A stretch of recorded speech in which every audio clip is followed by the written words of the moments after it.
memperjuangkan keluarga itu jihad. Mengejar ibadah itu jihad. Fayuqul zikrullah, banyak-banyak ingat kepada Allah tak kala kita jihad. Tidak akan sakinah rumah tangga orang itu, tidak akan bahagia rumah tangga orang itu, tidak akan sukses orang itu kalau dia tidak melakukan, tidak mengingat kepada Allah. Lakukanlah ibadah 5 waktu sehari semalam. Tahu nggak orang yang nikah dan setelah dia nikah, sedangkan itu ibadah. Lalu setelah dia menikah, dia tertawa, dia bahagia. Tapi dia tidak melakukan sholat 5 waktu sehari semalam. Orang itu tidur di atas tempat tidurnya sama-sama bau babi. Ini dalam Islam ya. Kenapa begitu? Coba bayangkan. Subuh nggak sholat, zuhur nggak sholat, asar nggak sholat, maghrib nggak sholat, isya nggak sholat. Pasti kotor kita punya badan. Baru kuat tadi.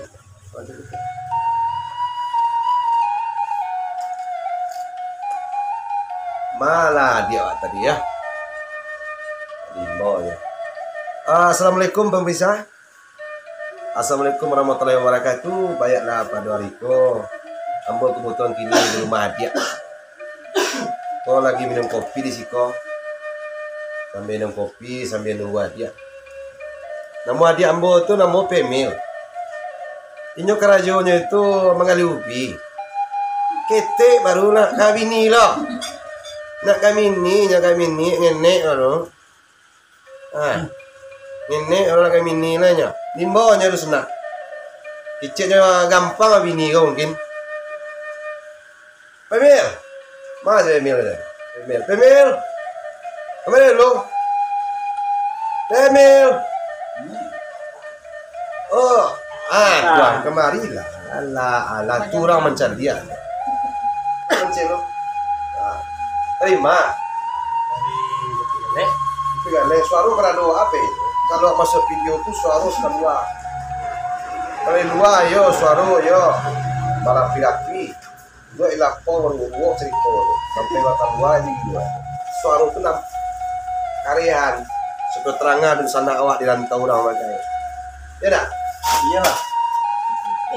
Iko adi Ambon di sana. Iko nama si Pemil. Inilah ia Jakarta loh. Ia masuk Minang nggak tapat-tapatah gitu ya. Mengapa tadi kau? Tapi gale. Lain kan cuma Minang. Di kancah bahasa Indonesia. Cak Indonesia.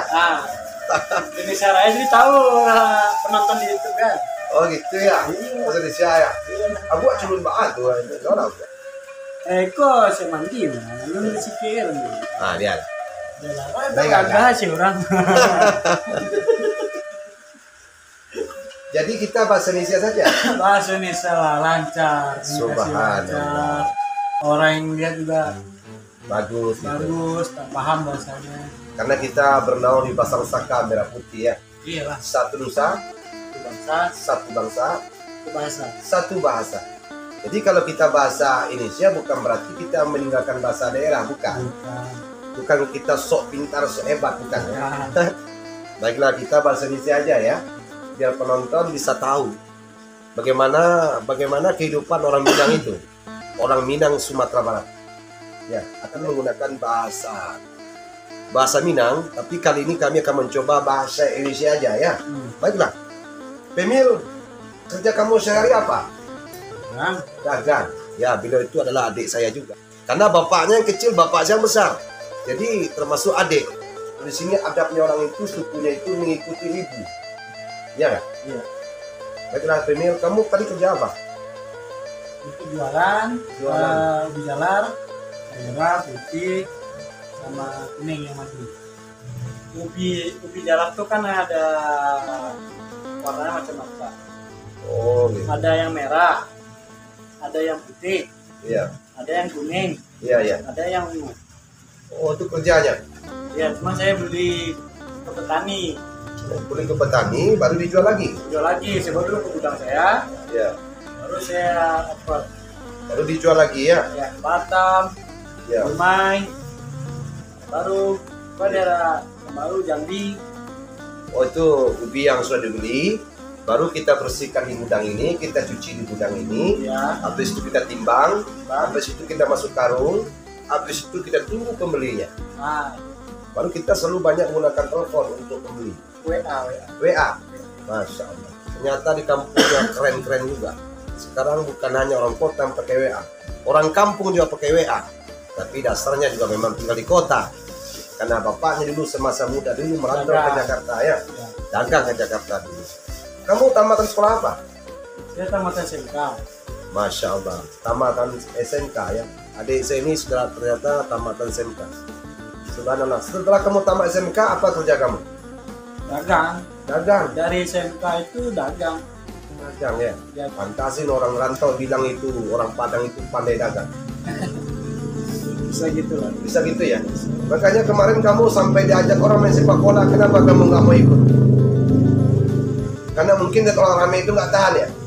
Malu mungkin ya, malu ya. Ya mungkin nggak tahan kamu lihat orang ramai itu, maka jiwa dagang kamu itu ada. Karena orang ramai itu banyak, lalu kamu rasa dagang aja. Iya, soalnya rasa bolanya mau saya jual.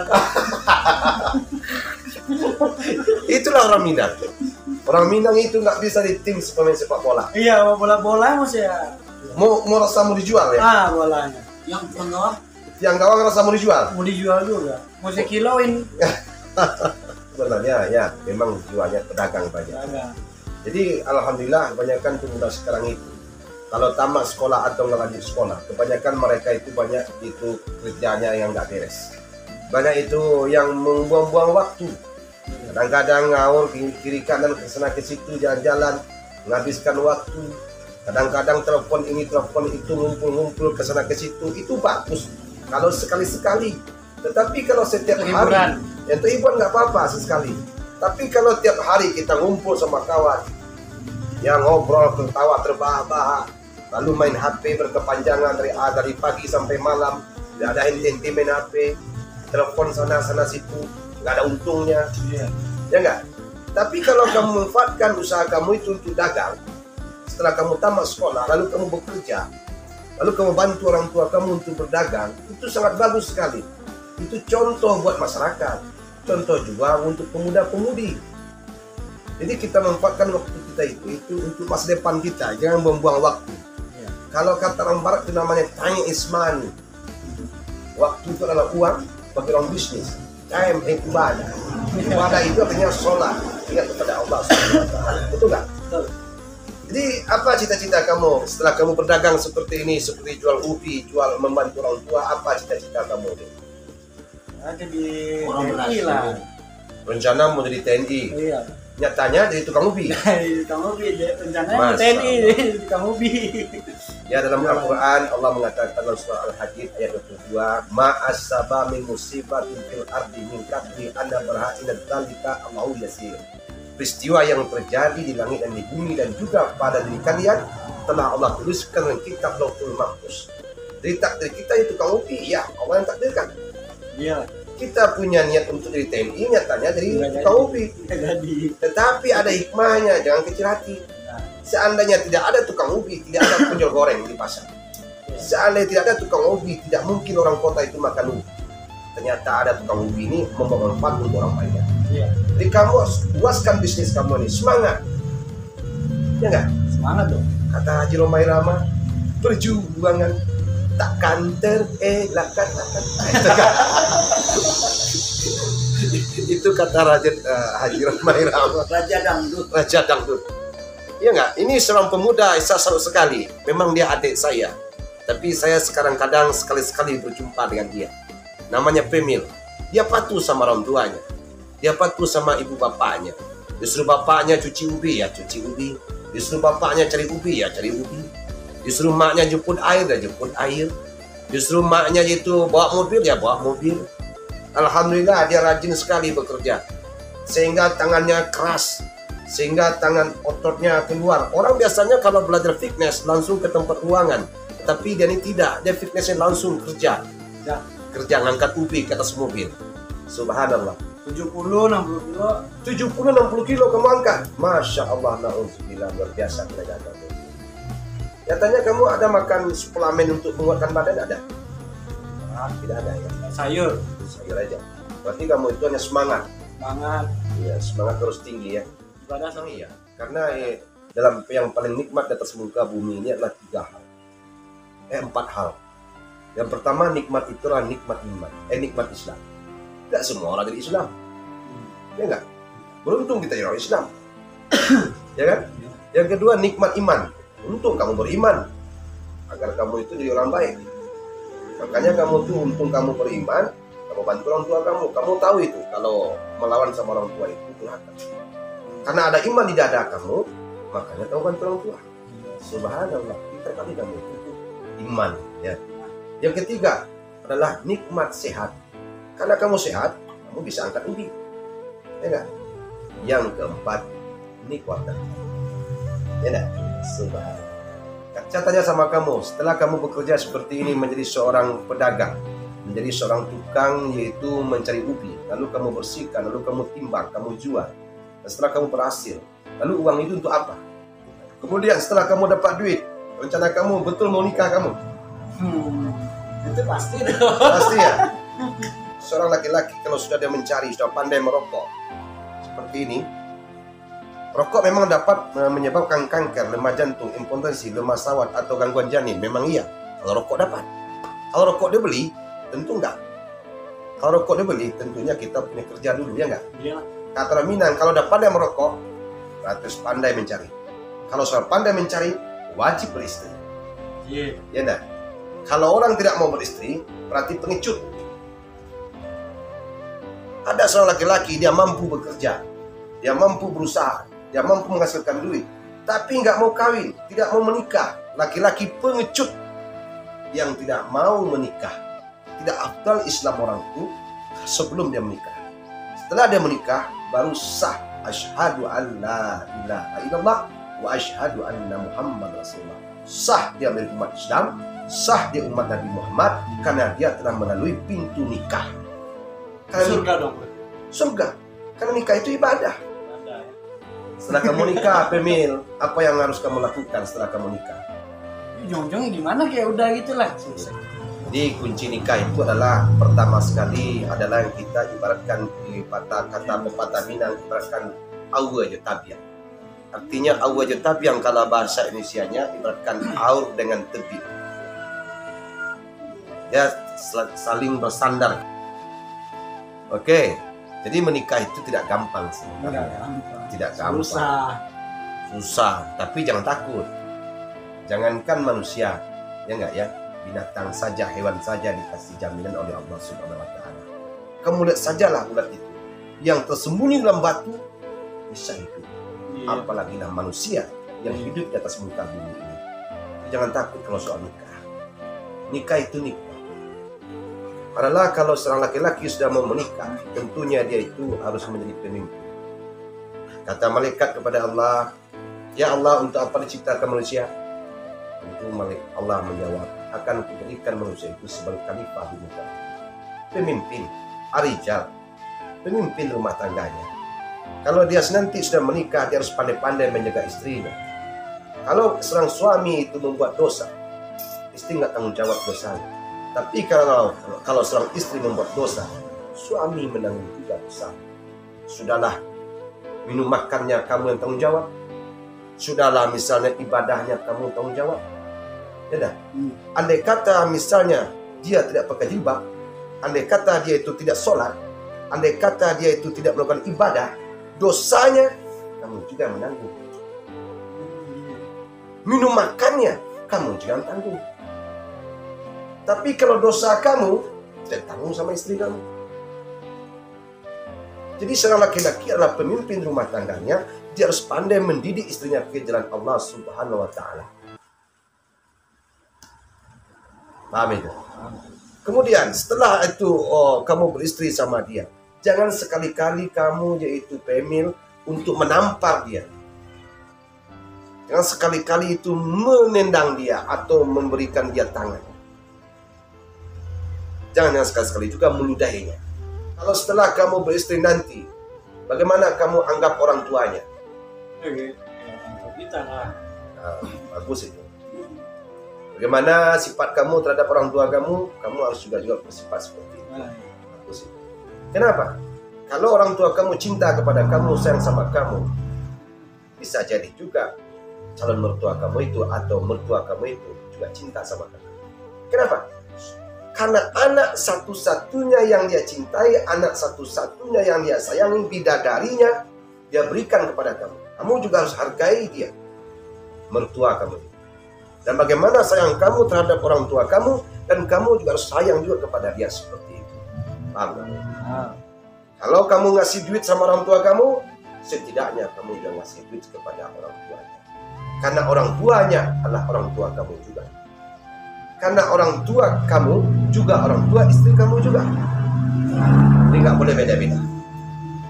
Ya, setelah kamu beristri, lalu kamu carikan nafkah, kamu perhatikan amal ibadah, kamu perhatikan yaitu sholatnya, kamu perhatikan pakaiannya.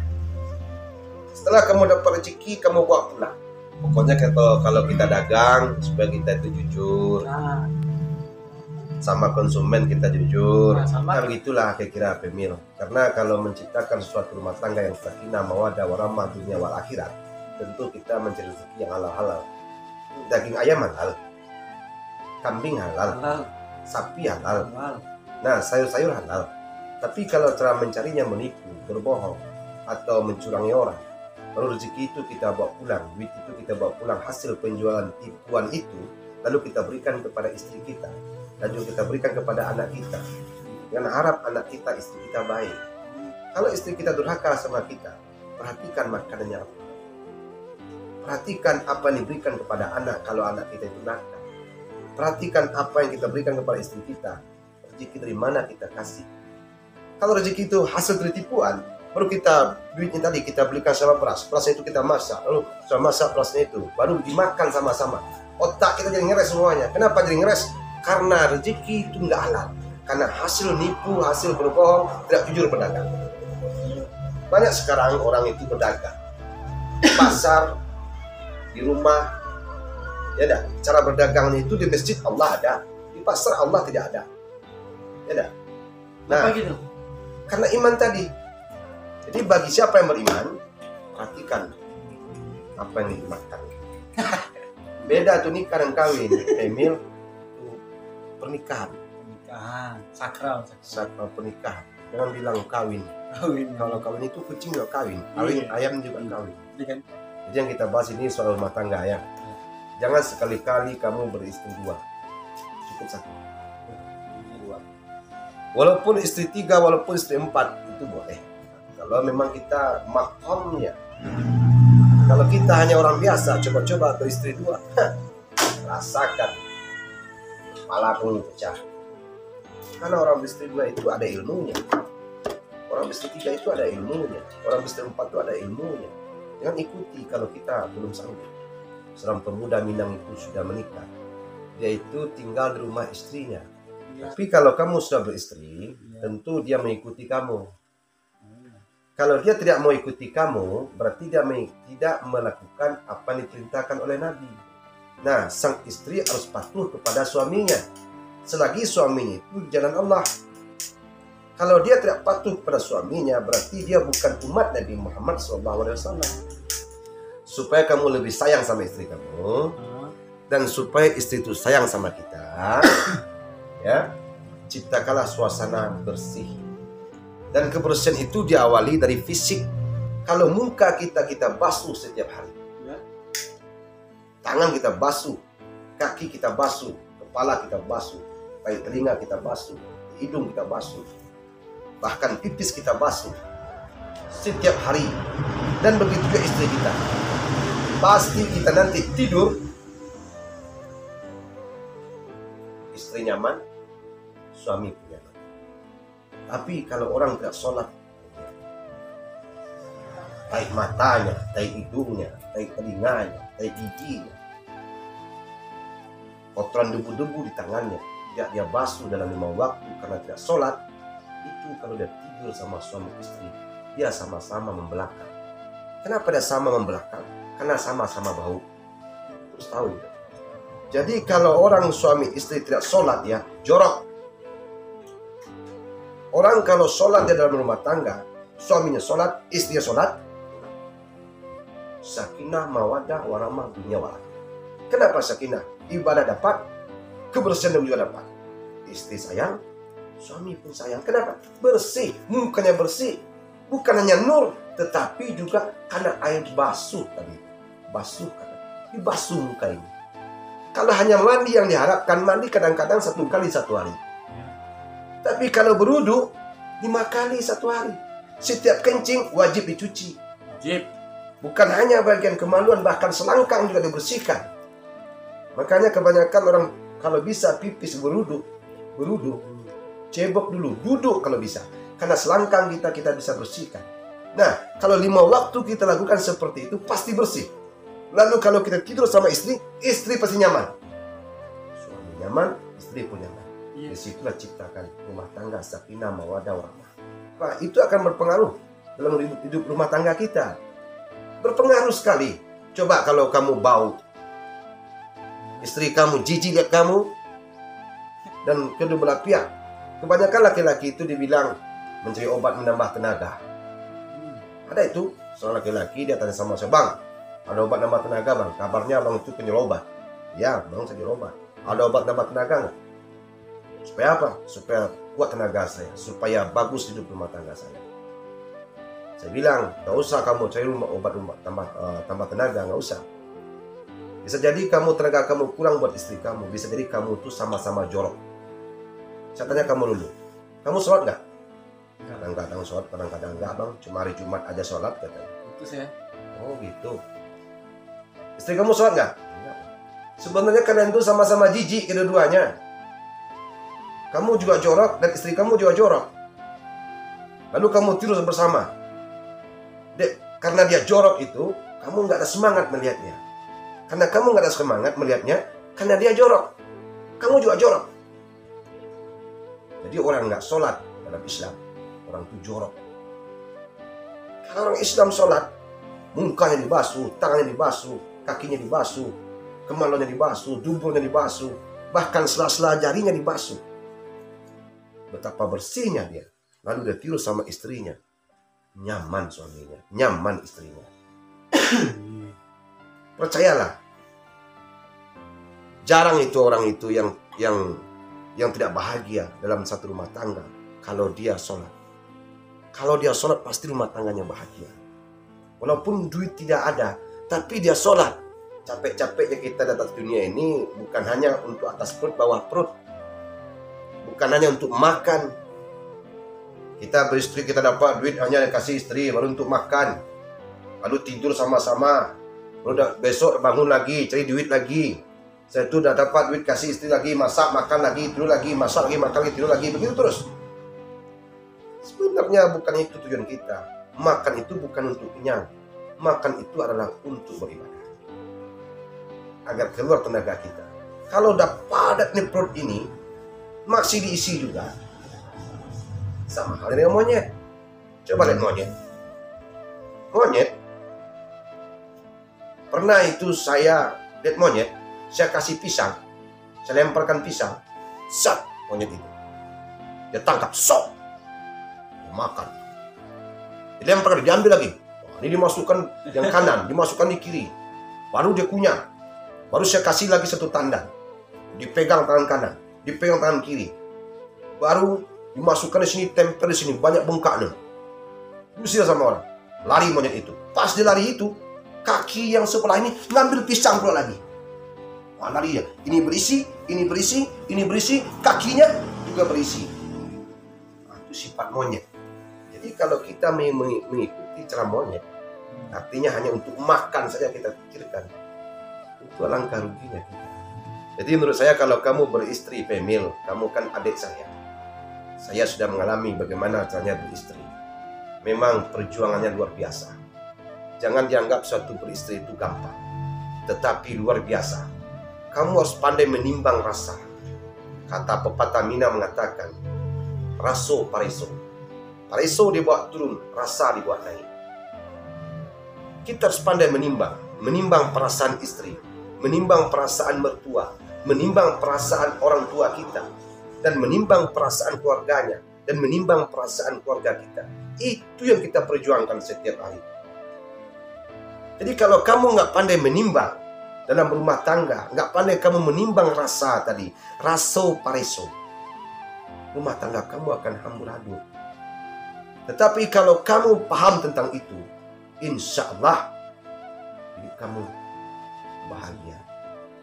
Kalau kamu kasih istri kamu duit, kalau berlebih rezeki, kasih mertua sedikit, kasih juga orang tua sedikit, insya Allah itu namanya raso pareso.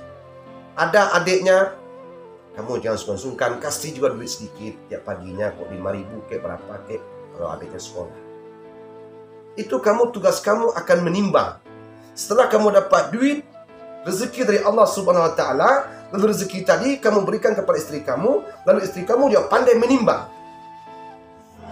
timbang. Belajar gimana tuh? Kalau saya seperti itu, saya kasih istri saya kasih orang tua saya. Walaupun tidak sebanyak yang saya berikan kepada istri saya, yang penting berbekas. yang penting ada yang saya berikan kepada orang tua saya. Senang hatinya. Coba bayangkan dari kecil kita dibesarkan orang tua kita, dinina bobokkan, agar anak kamu nanti tidak durhaka pada kamu harus berbakti pada orang tua kamu terlebih dahulu. Agar nanti kamu punya anak juga berbakti seperti yang kamu contohkan kepada orang tua kamu sendiri. Kamu berbuat baik kepada orang tua kamu, agar nanti anak kamu juga berbuat baik kepada diri kamu. Jadi istri kamu itu adalah wakil presiden, dan kamu presiden dalam rumah tangga itu. Kamu cari duit dan dia mengumpulkan duit. Dan setelah dapat duit, katakan kepadanya, belilah apa yang dibutuhkan, jangan beli apa yang kamu inginkan. Paham artinya? Kalau misalnya dibeli apa yang kita butuhkan, sepertinya kita butuh baju karena baju ini sudah sobek. Seperti kita butuh makan karena kita butuh beras. Belilah apa yang dibutuhkan, tapi jangan beli apa yang kamu inginkan. Kalau kamu beli apa yang kamu inginkan, kamu beli bedak, kamu operasi plastik, kamu panjangkan dagu kamu, baru tiba-tiba duitnya banyak keluar, ongkos ke salon lagi, itu nggak dibutuhkan, itu yang diinginkan, itu nggak merusak ekonomi kita. Jadi kalau mau sukses dalam rumah tangga, saling jujur. Kamu tukang cari duit, istri di rumah kerjanya sumur, kasur, dapur. Boleh istri berdagang? Boleh. Kalau itu dia tidak merusak rumah tangganya.